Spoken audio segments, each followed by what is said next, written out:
Bonjour à tous et bienvenue sur la chaîne Mémoire de Guerre. Aujourd'hui une courte vidéo sur des rentrées Militaria, et donc ce sera sur de l'allemand seconde guerre comme vous pouvez le constater. Donc on commence par une paire de pattes d'épaule de Feldwebel, donc l'équivalent d'un adjudant en français.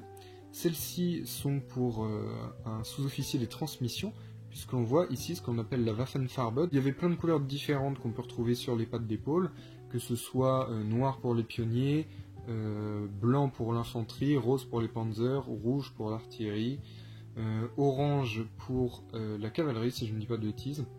Enfin voilà, il y a plein de couleurs différentes. Ce modèle de pattes d'épaule était à passer donc dans un passant, et ensuite un bouton au niveau de l'épaule. Voilà, rien de plus à dire dessus. Elles sont plutôt sympas et surtout en très bon état, et vont compléter une veste. Donc ici le gros morceau si je puis dire, c'est ce cuir de ceinturon allemand. Donc il s'agit d'un modèle 1943, puisque voilà, les trous pour régler la boucle de ceinturon sont pratiqués directement sur le cuir, et non pas sur une languette de cuir interne. Voilà, donc les trous sont directement à même le ceinturon. Ce qui était pratiqué donc à partir de 1943 afin d'économiser un peu de cuir.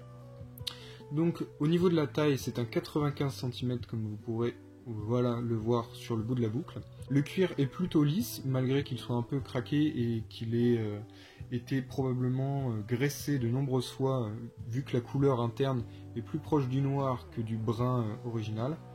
Il y a eu des trous supplémentaires qui ont été ajoutés ici, à environ 70 cm. Donc est-ce que c'est une réutilisation après-guerre pour un enfant ou simplement pour quelqu'un qui a un petit tour de taille, puisque 70 c'est la limite de l'armée allemande, les ceinturons vont de 70 à 105 cm. Et donc voilà, je peux pas vous en dire plus, mais visiblement il a été porté comme ça, puisque l'on voit la trace de la boucle ici, alors ce qui va pas être très visible à la caméra, mais on voit la trace de la boucle carrée, et les trous qui ont été rajoutés ont visiblement servi également. De l'autre côté, donc on a l'attache pour la boucle. Ce qui est assez intéressant de noter, c'est que malgré que ce soit un modèle plutôt fin de guerre, puisque c'est un modèle 43 et fabriqué jusqu'à la fin de la guerre, on a quand même la partie bouclerie qui est en aluminium. Donc est-ce que c'est une des premières fabrications de l'année 1943, ou est-ce que c'est une réutilisation d'un stock de boucles qui a été retrouvé entre temps, je peux pas vous dire. Mais en tout cas c'est assez sympa d'avoir ce mélange de matériaux début et fin de guerre sur le même ceinturon. Ce qui est aussi assez intéressant, c'est le marquage RBNR que vous pouvez voir ici. Donc c'était un numéro d'entreprise. Hop, voilà, je vais essayer de vous le cadrer un peu mieux. Donc c'était un numéro d'entreprise qui était inscrit sur les équipements ou sur les vêtements de la Wehrmacht, entre autres.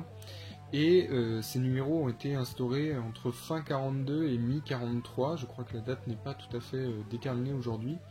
Et donc c'était d'une part pour simplifier le classement des entreprises avec un système de cartes poinçonnées, et d'autre part ça évitait de mettre le nom direct de l'entreprise sur le matériel. Alors l'entreprise est identifiée, c'est une entreprise dans une petite ville de République tchèque actuellement.